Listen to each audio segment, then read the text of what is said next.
nos dar essa mão aí, tá legal? Hoje eu vou furar um pouquinho aqui o protocolo, porque a gente está recebendo a visita de uma figura muito interessante mesmo, que está visitando a nossa cidade, e eu vou aproveitar aqui para apresentar. Ele veio fazer uma palestra aqui em Uruguai. Deu aí? No Facebook? Fez. Já foi? Então tá. Tá? Ele veio fazer uma palestra aqui em Uruguaiana e a gente vai aproveitar aqui para conhecer um pouco da história dele. O César Brits, que está aqui conosco. Tudo bom, César? Como é que tá? Liga aí teu mic. Aí. Só puxar, né? Conseguiu aí? Tudo bem contigo? Como é que tá? O César é que veio nos trazer essa figura. Apresenta pra gente, César. Sim. O Luca, eu já conheci ele há mais de 10 anos. A gente é parceiro numa produtora audiovisual chamada Anitta Filmes. Anitta Filmes, né? O nome é poderoso. Sugestivo, hein?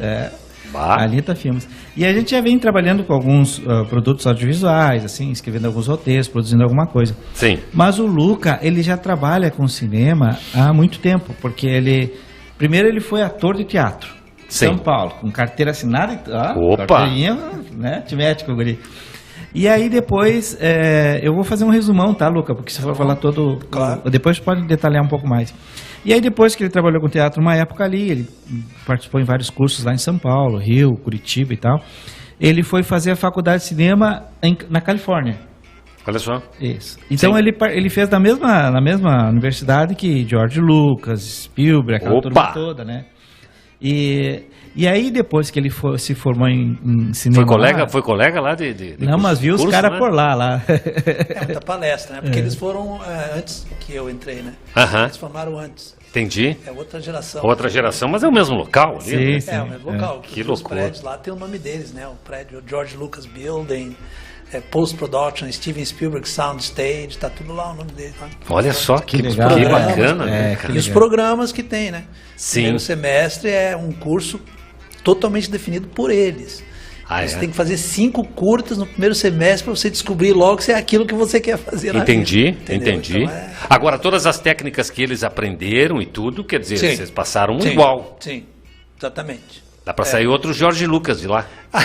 Não sei, mas assim, a tudo bem, o competência... Não deve porque assim, Celso. como tem uma boa formação, né? Então se o filme sair errado, a culpa é minha, né? Porque o aprendizado foi... com essa escola aí, né? Referências, e aí se formando lá na Califórnia, ele voltou para o Brasil e começou a dar aula na FAAP, né? Que é uma universidade conceituadíssima em São Paulo. E logo em seguida ele fez um longa-metragem, não sei se foi mais ou menos nessa época antes de dar aula, logo em seguida. Assim, eu dei aula lá 3 anos, daí saiu dinheiro para fazer O Sonho do Abacate, né? Sonho do Abacate. Aí esse filme que é interessante. Do Moacir Scler. Entendi. É um conto que ele leu e aí ele transformou isso num roteiro. Sim. E aí, só pra gente ter uma ideia, cita assim os atores principais, aquela coisa toda, ver se alguém conhece e tal.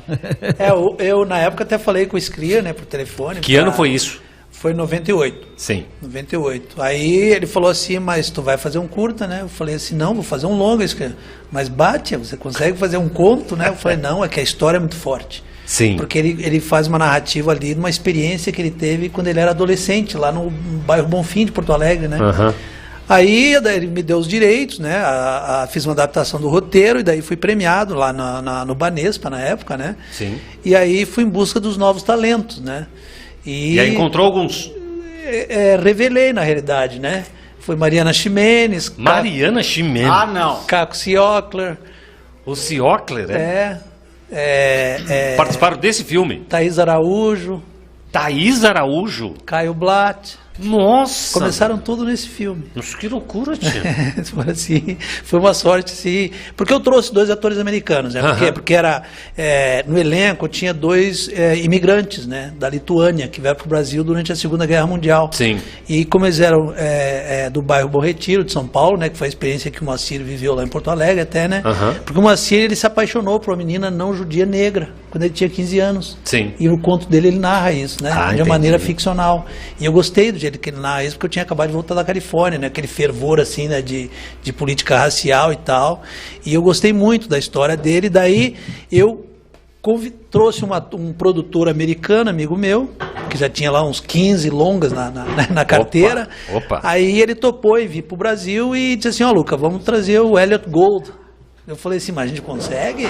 Opa, teu roteiro tá bom. Aí veio o Elliot Gould e a Talia Shire, que é a irmã do Coppola, né? A Talia Shire fez o Rock, fez os 5 Rock. A Talia Shire fez do filme do Rock, ela é a esposa do Rock. Fez os 5 Rock. Então aí a gente conseguiu trazer os dois para fazer os pais do moleque, né? Que faz o personagem do Moacir Scler, né? E aí contratamos a Lúcia Segal, que também tinha feito 5 anos lá na Actors Studios, né? Treinamento de atores. E aí começamos a entrevistar muitos jovens. Aí entrevistamos mais de 500 jovens na época, e esses jovens que a gente acabou selecionaram esses aí. Exatamente. Thaís Araújo, Mariana. Não, a Thaís Araújo eu já tinha falado com ela pessoalmente, aqui no Rio, lá no Rio. Eu sei de São Paulo, fui por falar com ela porque ela tinha acabado de fazer a Escrava Isaura. Sim, na Manchete. E ela estava em transição para a Globo. E daí eu apresentei para ela o roteiro, ainda no começo, né, não tinha o dinheiro ainda, e aí ela me apresentou para os pais dela, fui lá, visitei a família, conversamos, e ela falou, Luca, tô dentro, vou fazer. E não tinha entrado na Globo ainda, né? Aí quando eu voltei para São Paulo e fui premiado com os recursos, né, que na época eram 2 milhões de dólares, mas lembro que o dólar estava 1,15 mais ou menos. 1 por 1 né? quase. Aí eu fui em busca daí fui lá, voltei e falei com ela, ó, saiu o dinheiro, porque o pai dela até brincou comigo, né? Porque a Thaís, não sei se você sabe, ela é filha de uma família de uma mistura, né? Porque o pai dela é branco. Não, a mãe não dela sabia. que é negra. Não sabia. Eu conheci eles pessoalmente lá no Rio, gente finíssima, sabe? Uma família maravilhosa. E aí ela, tô dentro, e o pai dela até brincou comigo, disse, você não vai conseguir o dinheiro e tal, né? Quando eu tive lá na primeira vez, né? Sim. Aí quando eu fui da segunda, eu que brinquei com ele, né? Tá aí, ó. Tá na mão. Saiu o dinheiro, então o filme vai sair, né? Aí voltei para São Paulo e comecei a trabalhar na produção de elenco, né? Contratei uma profissional, produtora de elenco, e aí foi assim, muitos jovens. Que daí que entraram, o Caio Blatt, a Mariana Ximenes. O Caio Blatt, quando ele fez o teste para fazer o protagonista. Né? Vários tentaram fazer o protagonista, né? E eu acabei escolhendo um outro jovem que fazia teatro lá no Rio de Janeiro, não tinha experiência nenhuma de televisão. E quem é esse jovem? Não estourou? Ele não, que engraçado, interessante, né? Caio Rela. E ele não estourou, cara. E você vê os que foram os coadjuvantes, né? Que foi o Caio Blatt, a Mariana Ximenes, que são coadjuvantes, o Caco Ciocra, que faz um Rabino, né? Que também é o primeiro filme dele. Gente finíssima também, tá? Ele leu o roteiro, o Luca e tal. Não, esse pessoal, assim, na época, foi um trabalho bem saudável. E tão saudável que depois, quando eu fiz o meu último longa, recente, que é o Meninos de Quixote, né? Acabei contratando a mesma Lúcia Segal para preparar a molecada. Então, foi uma experiência maravilhosa. Então, assim, esse filme foi interessante e depois, agora, quando E está disponível onde esse filme? Onde é que a gente pode assistir esse filme? Esse filme está na gaveta, agora porque eu estou remontando ele. Eu digitalizei, porque na época o filme era 35mm, laboratório, agora o processo é digital. Então eu digitalizei e estou remontando ele para relançar o filme. Então, olha só. Então esse é o objetivo, vou relançar. De 98? Então, assim, esses... sabe quem que tem uma cena... Filme ainda, né? Sim, película. Tem uma cena interessante, que a Thaís, por exemplo, no livro do Moacir, no conto, a menina tem 15 anos e é dólar, que era nos 50, né? Sim. A geração do Moacir. E aí o que eu fiz? Porque cinema você sabe que a gente tem que adaptar e buscar, claro, né, fazer para cinema. Coloquei ela com 18 e uma caloura para evitar qualquer problema, né? Na FAU, que é a Faculdade de Artes e Urbanismo de São Paulo, onde vários movimentos aconteceram nos anos 60 lá, né? O Fernando Henrique Cardoso era professor lá. Foi professor, achei que tinha sido aluno lá. A FAU de São Paulo, né? E coloquei ela lá como ativista.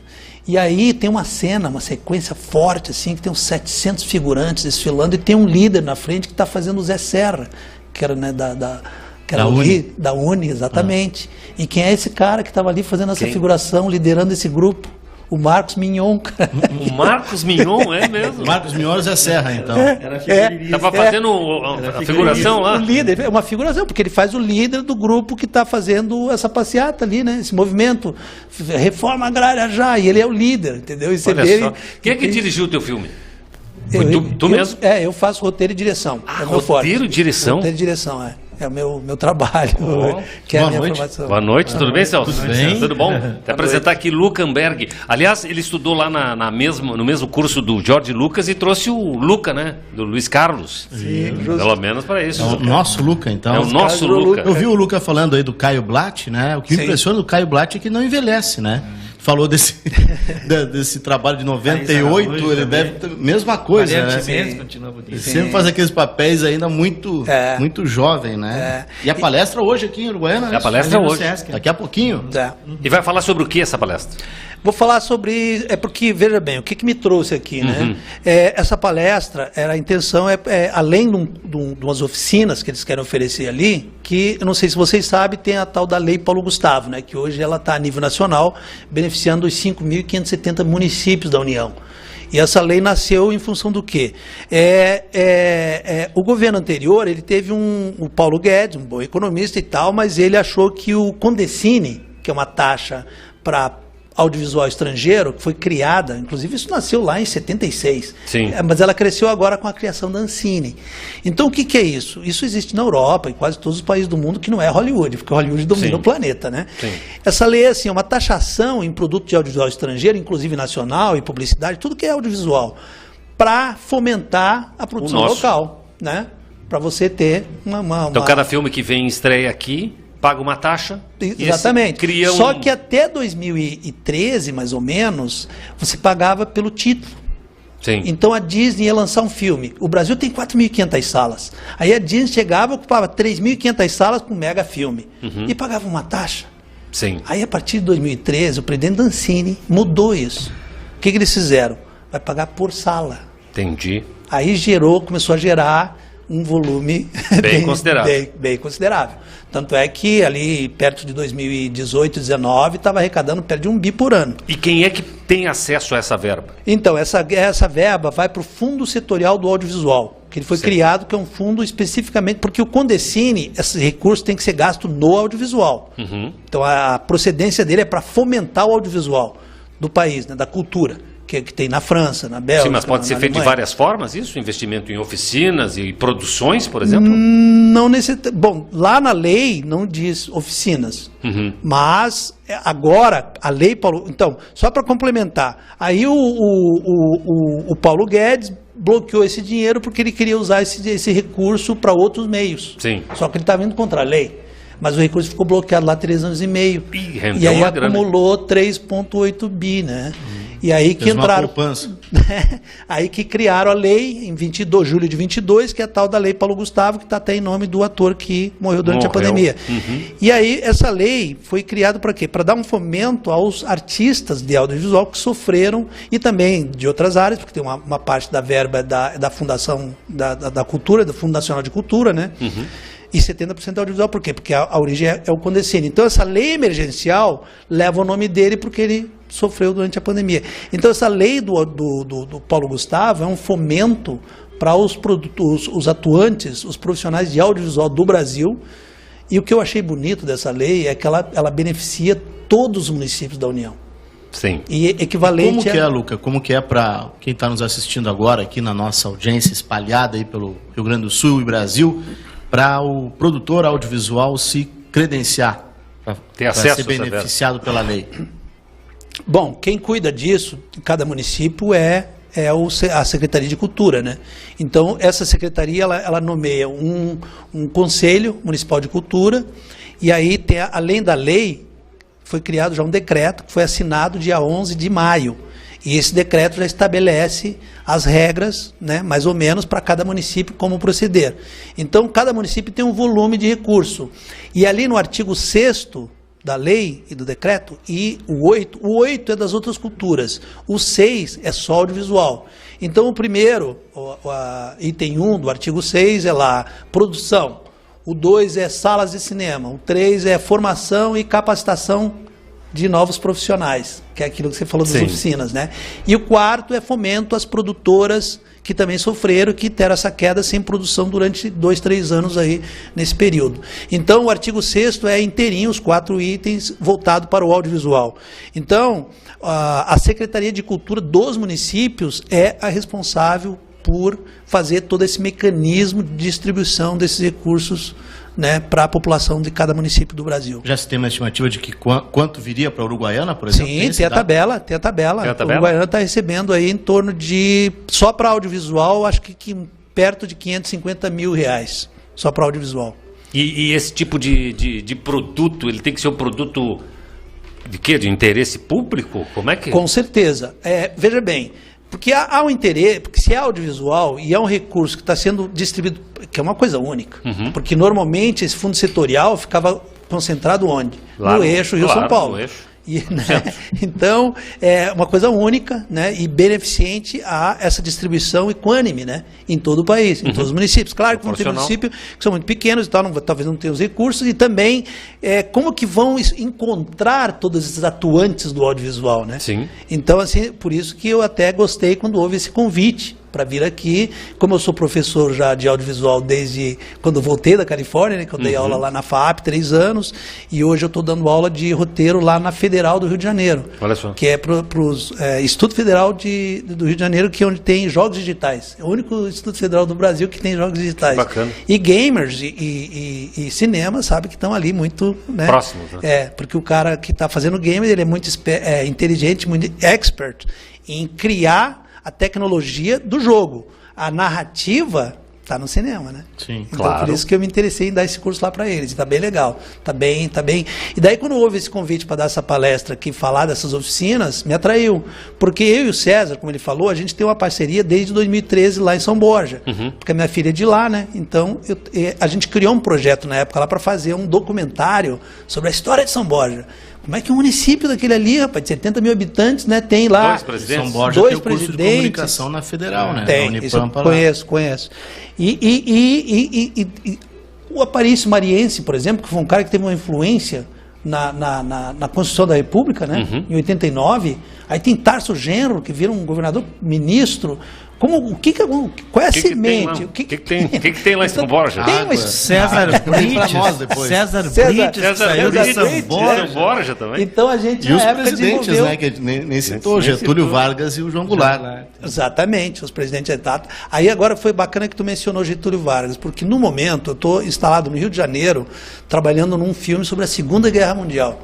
Que Getúlio é muito influente. Getúlio era o cara. Ele estava ali, ele que negociou com Franklin Roosevelt para criar a CSN, a Vale do Rio Doce, e no segundo mandato dele, depois que ele voltou em 53, a Petrobras.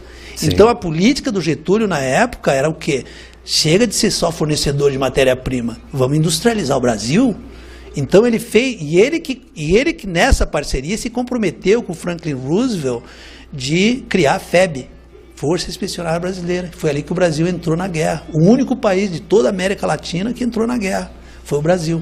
Olha só. Mandou 25.500 militares para lá. E esse filme fala da participação do Brasil na guerra? Justo. Esse filme que eu estou trabalhando lá fala exatamente, que é sobre a FEB, como que o Brasil entrou na guerra, os bombardeios que foram feitos nos nossos navios no Atlântico, aqui, depois que o Getúlio abraçou a causa dos Estados Unidos, porque o dia 7 de dezembro de 41... o Pearl Harbor sofreu um ataque, né? E ali começou a inserção dos Estados Unidos. Como os países sul-americanos tinham uma parceria, que já havia anos, desde a Primeira Guerra Mundial, bateu num, bateu em todos. Então, e daí, coincidentemente, o próximo encontro era no Rio de Janeiro. Então, os chanceleres de todos os 23 países sul-americanos se encontraram no Rio de Janeiro menos de um mês depois. E ali o Getúlio selou a parceria. Estamos com os Estados Unidos e o que for preciso a gente está à disposição. Aí o grande ditador lá, o Mussolini e o Hitler, falaram assim, não, vocês estão com ele, então vocês estão declarando guerra contra a gente. Estão contra nós. E começaram a bombardear os nossos navios aí de maneira totalmente injusta, navios que eram só civis, não tinham nem militares, assim uma coisa bem degradante, sabe? Bem tirana. Morreu muita gente? Mais de 1.500 pessoas. Olha só. Ali que irritou mesmo, assim, porque todas essas pesquisas que eu fiz, que eu percebi por que o povo brasileiro... O apelo popular, né? Para a entrada do Brasil na guerra. Exatamente, apelo popular fortíssimo, e não tinha quem era contra, e o Brasil tinha que ir mesmo, cara. E foi, fez bonito. Fez bonito que, sabe, claro que na chegada, porque 20 graus abaixo de zero para um carioca, para um nordestino, é radicalmente diferente, né? Sim, mas a nossa turma aqui de expedicionária era criada no frio aqui, né? O pessoal era de São Gabriel para baixo aqui. Tem uns que estão firmes ainda. Tem uns ainda. Mas rapidinho eles se adaptaram assim com o clima e se adaptaram porque os nazistas estavam lá há 5 anos na guerra, né? Então, assim que os nossos febianos chegaram, eles tiveram um período de adaptação. Febianos, chamado. Febianos. E assim que eles se adaptaram, conquistaram Monte Castelo, La Serra, e aí a 10ª de montanha avançou junto com a FEB, e foram até Montese, e a FEB não rendeu a 148, uma divisão com mais de 15 mil militares, 4 generais, mais de 30 coronéis, 15 mil militares, uma divisão brasileira. Tu está contando isso no filme? Tá. Quando é que vai sair isso? Não, tá em processo de... Por isso que eu estou há um ano. Porque é uma coisa que eu não sabia. O brasileiro não sabe. Eu estou impressionado com toda essa história muita aqui. História. E como eu estou lá na Bibliex, lá no Rio de Janeiro, fazendo pesquisas sobre a história do Exército Brasileiro, aí, de repente, eu vejo que aqui tem outra história maravilhosa. E uma coisa vai puxando a outra, Qual? né? Qual? Vai puxando e... Qual outra história maravilhosa? A Guerra do Paraguai. A Guerra do Paraguai, ela começou por aqui. A invasão, por exemplo, o Solano, eu não sabia que ele era um tirano. O brasileiro não sabe. Tudo que eu ouvi até agora é que o Brasil fez o maior erro de ter entrado na guerra. Eu falei, caraca, mas será? Aí, de repente, o César me passa ali 70 páginas de um professor aqui de Uruguaiana, narrando as fontes e como que o Solano ficou 3 anos estudando na França e absorvendo toda aquela ambição expansionista do Napoleão, né? E que trouxe para Assunção e começou a criar um exército para expandir e chegar no Atlântico, atravessando o Brasil, o Uruguai, não importa quem está no caminho. Rasgando o caminho ali, tomando conta. E de uma forma tirânica. Não sabia que ele bateu, inclusive, na mãe dele. Deu uma coronhada na cabeça da mãe dele, coisa que eu não sabia. Então, aí você vê, aí eu começo a ler e vejo que ele invade São Borja. O exército dele, Estigarribia era o general. Ele invade São Borja, saqueia um monte de coisa lá. São Borja resistiu, acho que para dar tempo de a população fugir, alguns, né? Não ser saqueado as pessoas. Aí ele sobe e faz a mesma coisa em Itaqui. E chega em Uruguaiana e se instala aqui. Só que aqui ele dançou, né? Porque daí aqui as forças se uniram. Aqui nós temos a Tríplice Aliança. Né? E fecharam um bloqueio em volta dele. E foram muito generosos, nossos generais. Porque são generais americanos, a hora que cercaram, eles tinham bombardeado. Por que venceram aqui? Porque os sambogenses já tinham cansado eles lá. É uma briga conosco aqui. Então, essa história o brasileiro também não sabe. Sim. Eu não sabia. Agora eu estou aprendendo. Então, veja, eu sei que Uruguaiana é uma cidade turística. Que é uma cidade que desde quando eu era moleque, dizia, não, estou indo para Uruguaiana e tal. Então, e o turismo e a cultura são inseparáveis, sabe? Porque um faz parte do outro. Sim. Então, essa cultura histórica de Uruguaiana merece ir para a tela, sabe? Claro que então, sim. Quando surgiu essa lei Paulo Gustavo, essa possibilidade de fazer um telefilme aqui no Uruguaiana e usar esses profissionais locais, sabe? Dar o curso, por exemplo. Quando eu dou o curso, eu vou fazer uma coisa única, eu nunca fiz isso. Eu dou o curso para eles, preparo eles. Aí, vou fazer o telefilme, onde eles vão fazer estágio no filme. Vão trabalhar junto com profissionais que eu vou trazer, grandes profissionais do mercado, Sim. que são os líderes. E daí eles são os assessores, né? Como é que fala? Os assistentes técnicos. Sim. Então estão participando da produção, que é o estágio. Aí eles vão executar o filme deles. Né? Então dá essa coisa... E uma produção que vai ser reconhecida no Brasil, na América do Sul e até pode ir para outros países. Claro, Europa, com certeza. Isso é história. De qualidade, né? Além do documento atualizado, né? E o fato de o nosso imperador ter vindo aqui, né? O Dom Pedro e o Conde de Eu, né? Que era o genro dele. E a gente sabe, né? Isso, claro que lendo, né? Que o nosso imperador era uma pessoa muito admirada lá no exterior. O próprio Nietzsche. O Nietzsche admirava o cara. Quando ele morreu, nossa, vários intelectuais europeus foram lá fazer uma visita no dia do... Há quem defenda que seja a maior liderança brasileira de todos os tempos, né? Então, assim, o imperador ter estado aqui e outra, ser assim, como é que eu digo... Quando eles bloquearam o Estigarribia, né? Estigarribia, quando eles bloquearam o exército de Estigarribia, em vez de bombardear, eles escreveram um termo dizendo, vamos evitar a carnificina e morte e tal, se entrega. O cara disse, não vou me entregar. Vocês aí com um monte de escravo aí, quem garante que eu não vou virar um escravo que nem esses escravos aí? O cara, tipo assim, provocou, né? Mas daí chegou o imperador. Conversa aqui, conversa ali. O Visconde de Porto Alegre estava aqui, né? na época, o Duque de Caxias também tinham chegado e tal, mandaram mais um termo para ele. Aí o cara percebeu, e ele já estava matando cavalo para comer, não tinha mais o que comer, estava cercado, né? Não tinha o que fazer.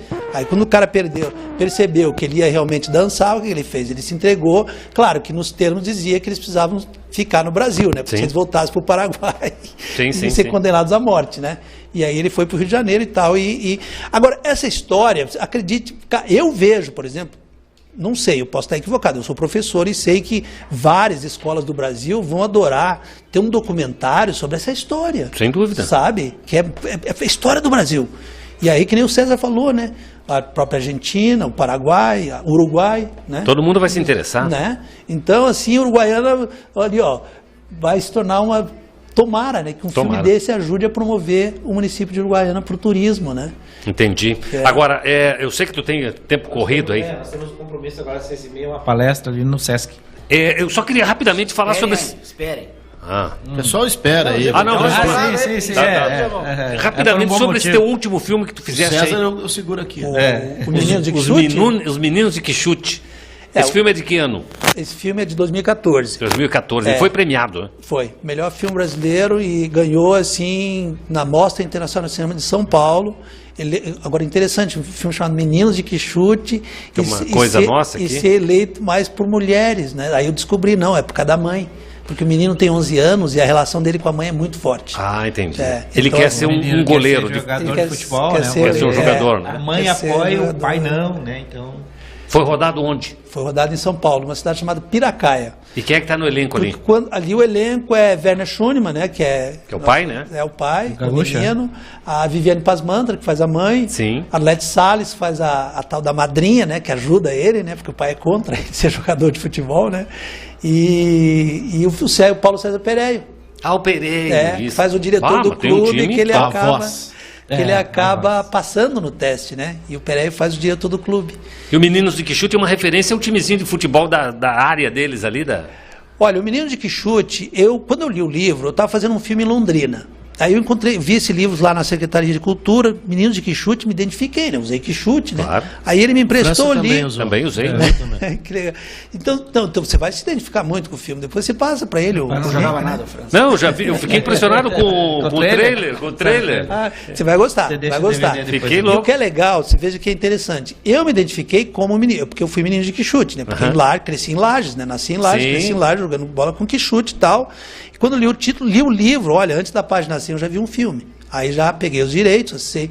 Só que quando eu assinei a sessão de direitos com o autor do livro, lá de Londrina, eu falei para ele, olha, é o seguinte, como eu vou misturar as minhas experiências lá de Lages com a tua aqui de Londrina... Vai mexer um pouco, né? Vai ser um menino do interior do Brasil, uma cidade do interior do Brasil, não pode ser nem de Londrina nem de Lages. Claro. E aí vou acrescentar várias histórias, né? Então, aí nasceu o roteiro. E olha que lindo isso, virou um filme mais sobre a infância. Porque quando eu mandei o trailer para a faculdade que eu me formei lá em Los Angeles, que eles têm um programa chamado Alumni Screening, que é a exibição de filmes de formandos, né, que saíram de lá. Sim. É um programa interessante. Eu falei, vou mandar, mas... Quem é que vai querer? Um lagiano caipira aqui. vai... Cara, viram o trailer, pediram o filme. Aí passei o link, já agendaram lá para exibir o filme. E com perguntas e respostas após a exibição, né? Que legal. Aí já fiquei preocupado, sentei lá atrás, né? Falei, agora legendado, né? É diferente, né? Rapaz, as mesmas reações emocionais que houve aqui em São Paulo durante a mostra, teve lá. É mesmo. Ali caiu a ficha, esse filme é mais sobre a infância do que Quixote, sabe? Porque infância é uma coisa universal. Fale da sua aldeia que você fala com o universo. Ele buscando o sonho dele, né? E tendo esses obstáculos, né? Eu fiquei curioso pela hora da legenda ali, até na hora eu não tive tempo de tentar olhar a legenda em inglês, né? Da parte que ele fala que quem vive de sonho é o padeiro, né? É o padeiro. Como é que traduz isso para o inglês? Porque o sonho é um doce nosso. Que loucura, né? Que bacana isso, está disponível. Não vai ter uma amostra aí, não? Teve uma amostra, mas com certeza a gente vai ter outras oportunidades. E vou fazer um pecado, quer dizer, procura no YouTube que talvez... Cara, era isso que eu queria ver. Me manda o link lá e para com isso. O homem vai brigar comigo depois. Mas está disponível em alguma plataforma, algum streaming? Não? Teve no Netflix por muito tempo, Não, porque, então, lá na Califórnia, o que falaram para mim? Falaram, olha, o teu filme lembra o Go, The Dream Begins. Esse é um filme que teve um trequel, 3 versões. Aí eu fui assistir esse filme, porque eles falaram assim, só que o teu é melhor, porque a tua molecada tá muito top. Eles gostaram da molecada, porque os moleques estão bem mesmo, sabe? Sim. Aí eu fui ver o Gol. O moleque tem 19. Ele é filho de um mexicano que atravessou a fronteira, virou jardineiro ali e tal, e o filho dele era talento no futebol. E aí esse olheiro lá do Newcastle, da Inglaterra, viu o moleque jogando lá no East LA e deu o cartão para ele, ó, se tu vai na Inglaterra eu consigo um teste para você lá no Newcastle. E aí o pai é contra e tal, a avó, que acaba, né, padrinhando o recurso, ele pega o avião e vai para a Inglaterra. E aí eu vi ali a possibilidade, eu falei, para aí, novos talentos saindo de um país indo para o outro, isso é coisa de Brasil, né? Falei, o Brasil fomenta o futebol europeu, assim, historicamente. Aí nasceu a ideia de fazer o 2, Meninos 2. Aí eu fui lá com o Atlético Paranaense, né? Troquei uma ideia lá com o Petralha, que é o presidente e tal, e assinamos um contrato. E aí eu trabalhei, já estou com o roteiro pronto para fazer o Meninos de Que Chute 2. Capaz de ter encontrado o filho do goleiro Bruno lá, né? Que está na base do Atlético. Daí já é outro filme, né? Tá lá na base, né? É na base do Atlético. Meninos de Chuteira dessa vez? Então. Que bacana. Parabéns pelo trabalho, viu? Obrigado. Parabéns prazer, mesmo. Prazer. Espero que tenha acendido a curiosidade e que as pessoas também procurem aí saber um pouco mais do Luiz Carlos Coelho Luckenberg, que vai agora para onde? Ali pro Sesc, a gente vai ali pro Sesc. Não é aberto. É aberto. Quem quiser ir. Então aproveita, vai ali ouvir. Claro. Vai ouvir. Até para conversar, trocar uma ideia, né? Conhecer um pouco. Estamos à disposição ali para responder cara. qualquer pergunta. Prazer, viu? Sucesso sempre, a gente vai ficar acompanhando mais de perto. Obrigado. Para ver essa Guerra do Paraguai nas telonas, já pensou? Espetáculo, hein? Eu acho que o brasileiro, o uruguaiano e o Brasil merecem essa história, já ia dizer, sabe? nós merecemos. É uma história bem interessante, uma coisa que eu fiquei muito surpreso quando eu descobri, assim, sabe, essa história aqui de Uruguaiana e como ocorreu, como as coisas aconteceram. Quer dizer que o próprio fundo esse pode financiar essa produção, obviamente. Sim. Daqui da fronteira. Nós estamos pleiteando, e não só essa produção. Qualquer pessoa que trabalhe com audiovisual, que tem experiência e tal, pode ficar atento às notícias, a quando sai o edital e tal, e pesquisar e participar e concorrer também, né? Claro. Porque isso haverá uma concorrência. Não é que esse fundo vem para o filme. Entendi. Esse filme vai abrir edital e todos os que estão interessados, que têm projetos, podem apresentar os projetos. Mas é bom se interessar, procurar a Secretaria de Cultura, procurar informações de como está o andamento disso. Legal. Mais uma vez, obrigado. Obrigado, César. Obrigado a vocês. Vamos para o intervalo e já voltamos. Prazer também. Já voltamos aí. Fica aí conosco. Essa rádio é tão boa que o osso tem mais d'água, quer ver? Vem aí mais um grande lançamento